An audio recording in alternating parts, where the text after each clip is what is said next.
Let's get started with the installation of your full-size Ford truck 1980 to 86. To complete this install, you'll need two 18mm wrenches and two 9/16 wrenches. We've taken the pedal assembly bracket out and put it on the bench so you can see exactly what's going on underneath your dash. First order of business is to remove the old shaft and install the new shaft. You'll go from left to right, with the washer end being on the left-hand side.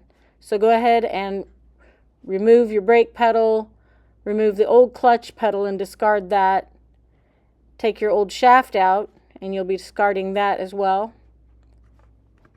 Now you'll install the new Malwood shaft, going from left to right with the washer being on the left-hand side as you see here. We're going to go ahead and leave that on.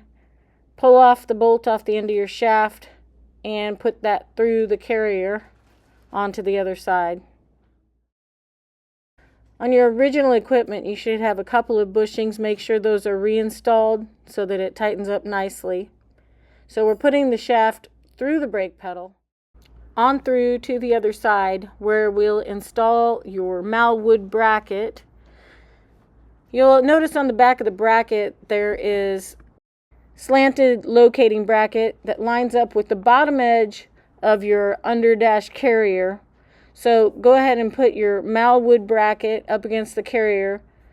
You'll install the bolt through that shaft. That top bolt goes through the top shaft. Now you'll see there's a second bolt that comes with your kit. You'll go ahead and remove that to install the bracket.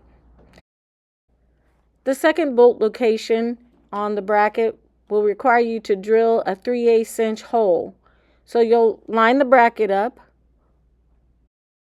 So go ahead and line the bolt up with the shaft and tighten it up with your 18mm wrenches. Make sure it's fully tightened down before you drill your hole. You'll need a 3/8 inch drill bit and go ahead and drill a hole through this side of your bracket. So make sure your shaft is tightened down and that the Malwood unit is stable on your bracket, and then go ahead and take that 3/8 inch drill bit and drill a hole through this side of the underdash bracket. You're going to be installing this nut and bolt that were provided with the kit. So we'll go ahead and install them and tighten them down with the 9/16 inch wrench. So just check that your pedal is snapping back with the spring, and it's time to run the lines. A couple of notes about installing your billet reservoir. You do not want to overfill the reservoir, only fill it to 1/3 or 1/4 full after bleeding. You can install your reservoir anywhere you like, as long as it is above our master cylinder. For more information, go to malwoodusa.com.